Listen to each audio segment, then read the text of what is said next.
പിതാവിൻ്റെയും പുത്രൻ്റെയും പരിശുദ്ധാത്മാവിൻ്റെയും നാമത്തിൽ ആമേൻ. എൻ്റെ പ്രിയപ്പെട്ടവർ, ഇന്ന് ഈ 9-ാം തീയതി ശനിയാഴ്ച അമ്മേ പരിശുദ്ധ അമ്മേ, അമ്മേ പരിശുദ്ധമേ, ദൈവമാതാവേ, കൃപാസനത്തിലൂടെ ഞങ്ങൾക്കും ഞങ്ങളുടെ ദേശത്തിനും അമ്മ മധ്യസ്ഥം തേടി തന്ന എല്ലാ അനുഗ്രഹങ്ങൾക്കും കൃപകൾക്കും ഞങ്ങളിപ്പോൾ ഹൃദയം നിറഞ്ഞ നന്ദി പറയുന്നു.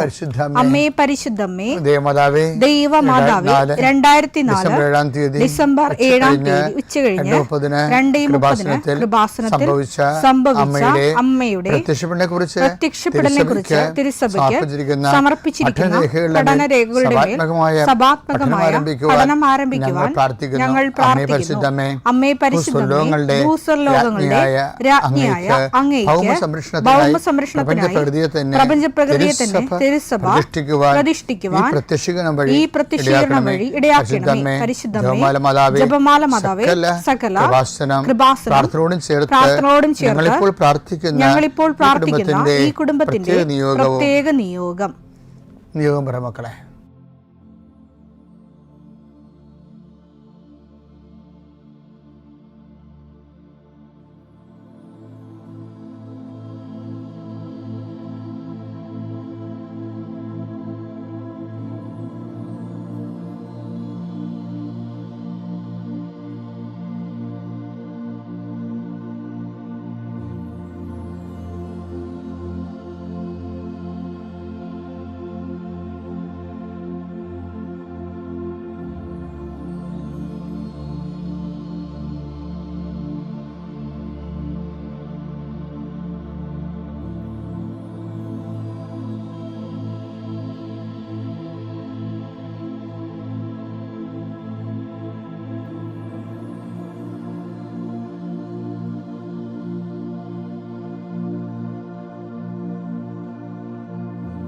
അമ്മയുടെ പ്രത്യക്ഷീകരണത്തിന്റെ ഈ അനുഗ്രഹവേളയിൽ ഞങ്ങൾക്ക് സാധിച്ചു തരുവാൻ കനിയണമേ. ആമേൻ. വിശ്വാസ പ്രമാണം. സർവശക്തനായ പിതാവും ആകാശത്തിന്റെയും ഭൂമിയുടെയും സൃഷ്ടാവുമായ ദൈവത്തിൽ ഞാൻ വിശ്വസിക്കുന്നു. അവിടുത്തെ ഏകപുത്രനും ഞങ്ങളുടെ കർത്താവുമായ ഈശോമിശിഹായിലും ഞാൻ വിശ്വസിക്കുന്നു.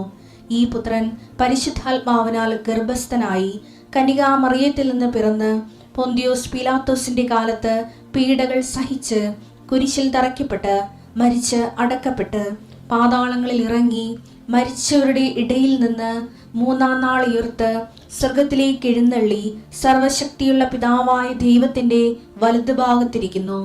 അവിടെ നിന്ന് ജീവിക്കുന്നവരെയും മരിച്ചവരെയും വിധിക്കുവാൻ വരുമെന്നും ഞാൻ വിശ്വസിക്കുന്നു. പരിശുദ്ധാത്മാവിലും ഞാൻ വിശ്വസിക്കുന്നു. വിശുദ്ധ കത്തോലിക്കാ സഭയിലും പുണ്യവാന്മാരുടെ ഐക്യത്തിലും പാപങ്ങളുടെ മോചനത്തിലും ശരീരത്തിന്റെ ഉയർപ്പിലും നിത്യമായ ജീവിതത്തിലും ഞാൻ വിശ്വസിക്കുന്നു. ആമേൻ. സുഖസ്ഥനായ ഞങ്ങളുടെ പിതാവേ, അങ്ങയുടെ നാമം പൂജിതമാകണമേ. അങ്ങയുടെ രാജ്യം വരണമേ. അങ്ങയുടെ തിരുമനസ് സ്വർഗത്തിലെ പോലെ ഭൂമിയിലും ആകണമേ. അന്നു വേണ്ടുന്ന ആഹാരം ഇന്ന് ഞങ്ങൾക്ക് തരണമേ. ഞങ്ങളോട് തെറ്റ് ചെയ്യുന്നവരോട് ഞങ്ങൾ ക്ഷമിക്കുന്നത് പോലെ ഞങ്ങളുടെ തെറ്റുകൾ ഞങ്ങളോടും ക്ഷമിക്കണമേ. ഞങ്ങളെ പ്രലോഭനത്തിൽ ഉൾപ്പെടുത്തരുതേ, തിന്മയിൽ ഞങ്ങൾ രക്ഷിക്കണമേ. ആമേൻ. നന്മ നിറഞ്ഞ മറിയമേ, സ്വസ്തി. കർത്താവ് അങ്ങയുടെ കൂടെ സ്ത്രീകളിൽ അങ്ങ് അനുഗ്രഹിക്കപ്പെട്ടവളാകുന്നു. അങ്ങയുടെ ഉദരത്തിൻ ഫലമായി ഈശോ അനുഗ്രഹിക്കപ്പെട്ടവനാകുന്നു. പരിശുദ്ധ മറിയമേ, തമ്പുരാന്റെ അമ്മേ, പാപികളായ ഞങ്ങൾക്ക് വേണ്ടി ഇപ്പോഴും ഞങ്ങളുടെ മരണസമയത്തും തമ്പുരാനോട് അപേക്ഷിക്കണമേ. ആമേൻ. കർത്താവേ, നിന്റെ ഉന്നതമായ നാമത്തിന് സ്വസ്ഥം ചെയ്യും. കർത്താവേ, നിന്റെ വിശുദ്ധ പൗരോഹിത്യത്തെ മഹത്വപ്പെടുത്തണമേ. കർത്താവെ, സഭയിലുള്ള സാന്നിധ്യം പ്രകടമാക്കണമേ. 40 വർഷം ഞാൻ അർപ്പിച്ച കൃപാന്റെ യുഗതിയാൽ കൃപാസ്ഥാനത്താറെ ജീവനോടെ പ്രത്യക്ഷപ്പെട്ട മാതാവിൻ്റെ മാധ്യസ്ഥ ഇന്ന് അങ്ങയുടെ മക്കളെ പ്രാർത്ഥന കൂടുന്ന എല്ലാ മക്കൾക്കും വേണ്ടി പ്രാർത്ഥിക്കുകയാണ്. നിന്റെ കൂടെ അമ്മ ഉണ്ടാവുമെന്ന് നീ ഓർക്കണം ദൈവപൈതലേ. കർത്താവ്, കിടപ്പായിപ്പോയവർ, ഇങ്ങനെ ഒരു ആരോഗ്യമുണ്ട് പക്ഷെ കിടന്നു പോയവർ, ചിലപ്പോൾ അപകടം ഉണ്ടായി കിടന്നു പോയവർ, കർത്താവെ പ്രഷർ വന്ന് കിടന്നു പോയവർ, കർത്താവിൻ്റെ തിരുമുറുവാർന്ന വലതുകരം ആണിപ്പെടുതാറുന്ന അത്ഭുതകരം ആ കിടന്നുപോയ മക്കളുടെ മേൽ ശരീരത്തിൽ തലയ്ക്കപ്പെടട്ടെ. യേശുക്രിസ്തു ഉന്നതമായ നാമത്തിൽ നീ സൗഖ്യം പ്രാപിക്കട്ടെ എന്ന് കൽപ്പിക്കുന്നു. കർത്താവെ, പടലപ്പിണക്കങ്ങളും തൊഴുത്തിൽ കുത്തുമൂലം കുടുംബത്തിൽ കലഹവും കോലാഹലങ്ങളും സമാധാനം നഷ്ടപ്പെട്ട കുടുംബങ്ങൾ. ഏത് ഭവനത്തിൽ പ്രവേശിക്കുമ്പോഴും ആ ഭവന സമാധാനം ആശംസിക്കണം. സമാധാന ദൂതൻ അവിടെ ഉണ്ടെങ്കിൽ നിൻ്റെ സമാധാനോടെ ഭരിക്കും. കർത്താവേ, അടിയൻ്റെ പ്രാർത്ഥന കൊണ്ടും അമ്മയുടെ പ്രത്യക്ഷീകരണം കൊണ്ടും കർത്താവേ, ആ കുടുംബങ്ങൾക്ക് സമാധാനം ഉണ്ടാകണമെന്ന് പ്രാർത്ഥിക്കുന്നു. പഠിക്കാൻ പോകുന്ന കുഞ്ഞുങ്ങൾ, പഠിക്കുന്നതിന് വേണ്ടി ഒരുങ്ങുന്ന കുഞ്ഞുങ്ങൾ, ഉപരിവിദ്യാഭ്യാസം വേണ്ടി ഒരുങ്ങുന്ന കുഞ്ഞുങ്ങൾ, പരീക്ഷയുടെ റിസൾട്ട് പ്രതീക്ഷിക്കുന്ന കുഞ്ഞുങ്ങൾ, കർത്താവെ, എന്തെല്ലാം കാര്യങ്ങൾക്ക് വേണ്ടി മക്കൾ വേദനിച്ചുകൊണ്ട് ആശങ്കപ്പെട്ടുകൊണ്ട് കണ്ണുനീരോടെ വിഷമിക്കുന്നുണ്ടോ ആ മേഖലയിലെല്ലാം പരിശുദ്ധാത്മ പ്രവർത്തിച്ചുകൊണ്ട് പെന്തക്കോസ്താ ദിവസത്തിന് മുമ്പ് ദൈവവേദനേ നിൻ്റെ വിഷയത്തിൽ ദൈവം തീരുമാനമെടുക്കാൻ പോകുന്നു. കർത്താവിൻ്റെ മുമ്പിൽ നീ ജാഗ്രതയോടെ പെരുമാറുക.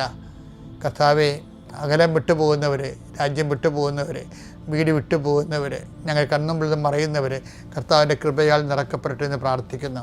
എൻ്റെ കർത്താവെ, ജോലിയില്ലാത്തതിൻ്റെ പേരിൽ വിസ പുതുക്കാത്തതിൻ്റെ പേരിലും യാത്രയ്ക്ക് നാട്ടിലേക്ക് വരാൻ പറ്റാത്തതിൻ്റെ പേരിലും തിരിച്ചു പോകാൻ പറ്റാത്തതിൻ്റെ പേരിലൊക്കെ കുടുങ്ങി കിടക്കുന്നവർ എൻ്റെ കർത്താവിൻ്റെതുമായ എന്തെങ്കിലും ബന്ധനങ്ങളെ ഞാൻ അർപ്പിച്ച 40 വർഷത്തെ ബലിയുടെ ശക്തിയാൽ ബന്ധിക്കുന്നു, അഴിച്ചു മാറ്റുന്നു. കർത്താവിൻ്റെ കരുണ നിന്നെ ആവശ്യിക്കുകയും നീ വിടുതൽ പ്രാപിക്കുകയും ചെയ്യട്ടെ. I command you in the name of Jesus Christ, you be healed and delivered. പിതാവും പുത്രനും പരിശുദ്ധാത്മാവിൽ നീക്കും. ആമേൻ. എൻ്റെ പ്രിയപ്പെട്ടവരെ, നമ്മൾ ഇന്നലെ ഉപ്പിനെക്കുറിച്ചാണ് കണ്ടതല്ലേ. ഉപ്പ് ഒരു മനുഷ്യരുടെ മുമ്പിൽ ക്രിസ്തുവിനെ മനുഷ്യൻ സ്വീകരിക്കുമ്പോൾ ഉണ്ടാകുന്ന അധിക രുചിയും എൻഹാൻസ്മെൻ്റ് അല്ലേ, enhancement the behaviour with the spirit of Christ. അതാണ് ഞാൻ ഈ പറഞ്ഞുകൊണ്ടിരിക്കുന്നത്. കർത്താവിൻ്റെ ചൈതന്യത്തിൽ ജീവിതത്തിൽ, കർത്താവിൻ്റെ കൃപയിൽ ജീവിതത്തെ പുതിയ ചൈതന്യത്തിലേക്ക് ബൈബിൾ ഉപയോഗിക്കുന്ന. അപ്പം നമ്മൾ പെന്തക്കോസ്താ തിരുനാളിലേക്ക് പോകുമ്പോൾ ഈ പുതിയ ചൈതന്യത്തെക്കുറിച്ച് എസെക്കിയേൽ 11:19 നോക്കാം. അവർക്ക് ഞാൻ ഒരു പുതിയ ഹൃദയം നൽകും. Enhancement with the spirit of Jesus ആണ്. അവർക്ക് ഞാൻ പുതിയ ഹൃദയം നൽകും. ഒരു പുതിയ ചൈതന്യം, ഒരു പുതിയ ചൈതന്യം അവരിൽ ഞാൻ നിക്ഷേപിക്കും. അവരുടെ ശരീരത്തിൽ നിന്ന് ശിലാഹൃദയം എടുത്തു മാറ്റി ഒരു മാംസള ഹൃദയം ഞാൻ കൊടുക്കും. അങ്ങനെ അവർ എൻ്റെ കൽപ്പനകൾ അനുസരിച്ച് ജീവിക്കുകയും, ഉടമ്പടിയാണത്, അവർ എൻ്റെ കൽപ്പന അനുസരിച്ച് ജീവിക്കുകയും എൻ്റെ നിയമങ്ങൾ ശ്രദ്ധയോടെ പാലിക്കുകയും ചെയ്യും. അവർ എൻ്റെ ജനവും ഞാൻ അവരുടെ ദൈവവും ആയിരിക്കും. ഇതാണ് ഉടമ്പടിയുടെ ലക്ഷ്യം എന്ന് പറയുന്നത്. നമ്മൾ ദൈവത്തിൻ്റെ ജനമായി മാറും. പക്ഷേ ഇതെന്താ വെച്ചാൽ ഒരു ഡേ ടു ഡേ പ്രോസസ്സാണിത്. അനുദിന ജീവിതത്തിൽ ഇതിങ്ങനെ എല്ലാ ദിവസവും നമ്മുടെ ബിഹേവിയർ എൻഹാൻസ് ചെയ്യണം. നമ്മൾ രാവിലെയൊക്കെ ഇരുന്ന് ഞങ്ങൾക്കൊക്കെ സമയം കിട്ടും പ്രാർത്ഥിക്കാൻ. നിങ്ങൾക്ക് കിട്ടുന്നുണ്ടെന്ന് അറിയത്തില്ല, നിങ്ങൾ ലോകം ഉറക്കക്കാരല്ലേ. ഞാൻ 4 മണിക്ക് എഴുന്നിട്ട് കർത്താവിൻ്റെ അടുത്ത് 1.5 മണിക്കൂർ ഇരിക്കും. അപ്പോൾ നിങ്ങൾക്ക് അത്രയും പറ്റുമെന്ന് എനിക്കറിയത്തില്ല. എന്നാലും കുറച്ച് സമയത്തേക്കെങ്കിലും നമ്മൾ ഈ പ്രാർത്ഥിക്കണമല്ല, നമ്മളൊന്ന് ധ്യാനിക്കണം നല്ലതാണ്. എന്ത് ധ്യാനിക്കണതാ? അതായത് കർത്താവിൽ നമ്മൾ വളരുന്നുണ്ടോ എന്ന് നമ്മൾ ധ്യാനിക്കണം. കർത്താവിൻ്റെ കൽപ്പന നമ്മളിൽ നിലനിൽക്കുന്നുണ്ടോ? കർത്താവിനൊരു ഭയങ്കര നിർബന്ധമാണ് നിലനിൽപ്പിനെക്കുറിച്ച് എപ്പോഴും കർത്താവ് ഇങ്ങനെ ഭയങ്കര ആശങ്കപ്പെടുന്ന പോലെ തോന്നും. നിങ്ങൾ എൻ്റെ വചനം നിങ്ങൾ നിലനിൽക്കണം, നിങ്ങൾ എൻ്റെ സ്നേഹത്തിൽ നിലനിൽക്കുവേൻ. യോഹന്നാൻ 15:9. പിതാവ് എന്നെ സ്നേഹിച്ചതുപോലെ ഞാനും നിങ്ങളെ സ്നേഹിച്ചു. നിങ്ങൾ എൻ്റെ സ്നേഹത്തിൽ നിലനിൽക്കുവിൻ. ഞാൻ എൻ്റെ പിതാവിൻ്റെ കൽപ്പനകൾ പാലിച്ച് അവിടുത്തെ സ്നേഹത്തിൽ നിലനിൽക്കുന്നത് പോലെ നിങ്ങൾ എൻ്റെ കൽപ്പനകൾ പാലിച്ചാൽ എൻ്റെ സ്നേഹത്തിൽ നിലനിൽക്കും. ഇനി എൻ്റെ വചനം നിങ്ങൾ നിലനിൽക്കുകയും അങ്ങനെയുണ്ട്.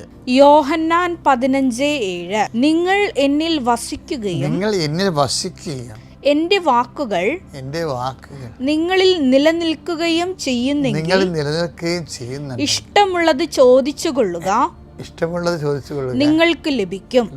അപ്പം ഇത് അതായത് ഈ കർത്താവിൻ്റെ ഒരു മൈൻഡ് സെറ്റ് ഭയങ്കര രസമാണ്. അതായത് നമ്മൾ ഈ കർത്താവിനോട് സ്വാതന്ത്ര്യം കാണിച്ച് ഇഷ്ടമുള്ള ചോദിക്കാനാണ് പറയണത്. അതിൻ്റെ ഉള്ളിൽ ഈശോ ഉദ്ദേശിക്കുന്ന സംഭവമേ, കർത്താവിൻ്റെ വചനം നമ്മളിൽ നിലനിൽക്കണം, നിങ്ങൾ എൻ്റെ സ്നേഹത്തിൽ നിലനിൽക്കണം. ഇപ്പോൾ ഈ ഈശോയുടെ ഒരു പ്രശ്നം എന്ന് പറയുന്നത്, ഇപ്പം നമ്മൾ ഇപ്പോൾ ഉടമ്പടിയൊക്കെ എടുത്തിട്ട് ചില ആൾക്കാർ അവിടെ മകന് ജോലി കിട്ടി കഴിയുമ്പോൾ അവർ കട്ടയും പടവും മടക്കും. അപ്പോൾ ഈശോയ്ക്ക് എന്നെ സങ്കടമാണെന്ന് അറിയാമോ എന്നും പറഞ്ഞ് നിങ്ങൾ വിചാരിക്കരുത് അച്ഛൻ നിങ്ങളെ കൃപാസനത്തിൽ ജീവിതകാലം മുഴുവൻ കെട്ടിയിടാൻ വേണ്ടിയാണെന്ന്. അതില്ല, നിങ്ങൾ കൃപാസനത്തിൽ വരും ആലപ്പുറത്തിനെ വരണമെന്ന് നിർബന്ധം ഞാൻ പറയത്തില്ല. പക്ഷെ നിങ്ങൾ ഉടമ്പടി ജീവിക്കണം.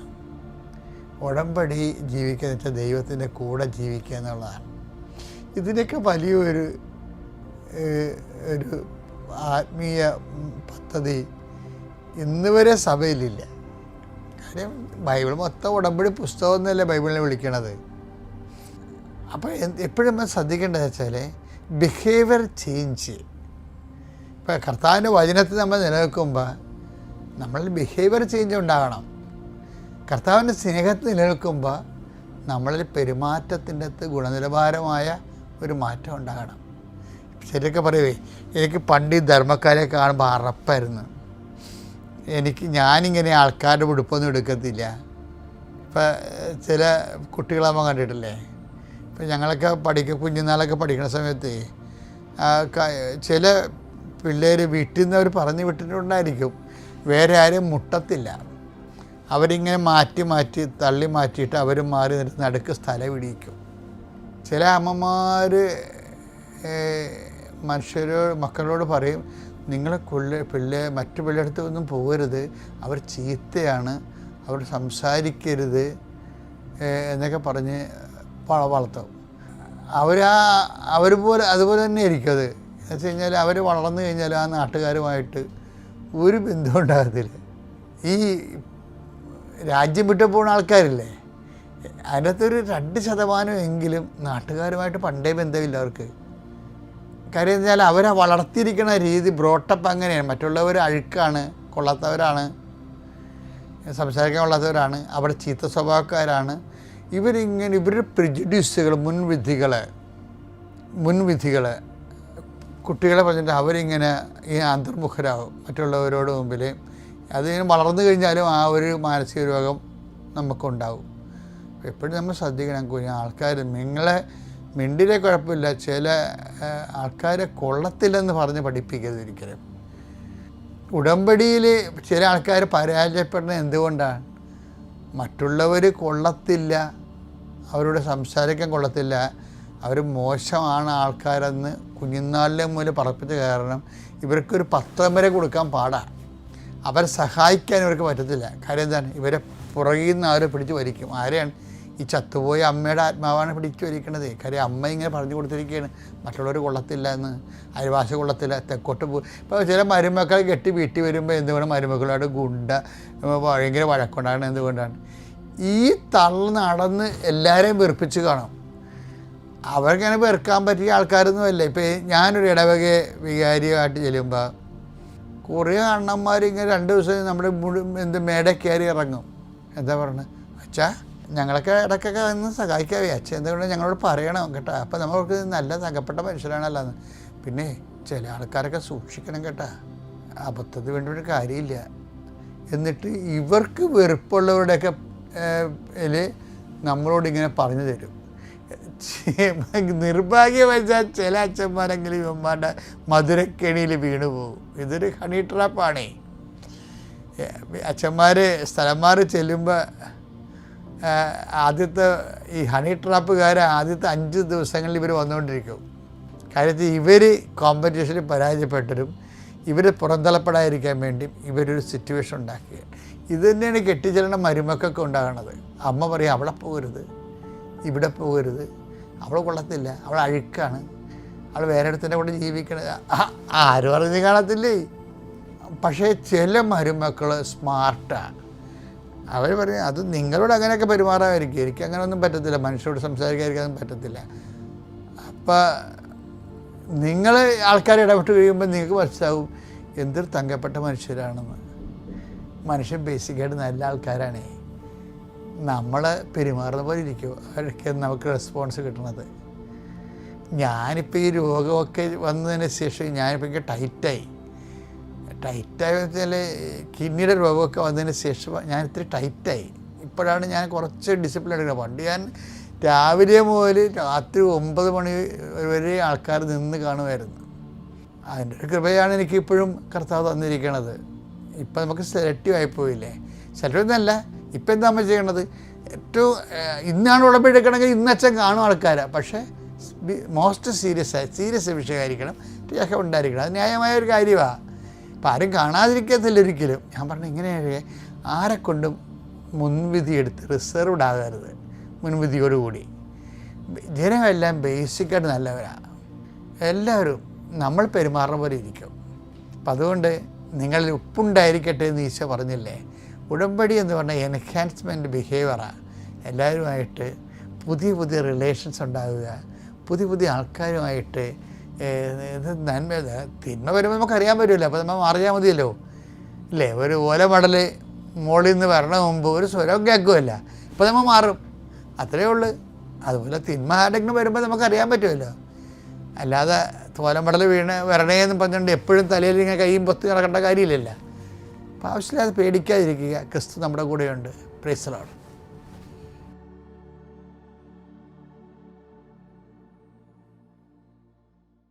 അത്യപൂർവ ദൈവാനുഭവങ്ങൾ ഇനി നിങ്ങൾക്കും സ്വന്തം. ഈ യൂട്യൂബ് ചാനൽ ഇതുവരെ സബ്സ്ക്രൈബ് ചെയ്തിട്ടില്ലെങ്കിൽ ഇപ്പോൾ തന്നെ സബ്സ്ക്രൈബ് ചെയ്യുക. ഈ വീഡിയോ ഇപ്പോൾ തന്നെ നിങ്ങളുടെ സുഹൃത്തുക്കൾക്ക് ഷെയർ ചെയ്തുകൊണ്ട് കർത്താവിൻ്റെ പ്രേക്ഷിതരാകുക.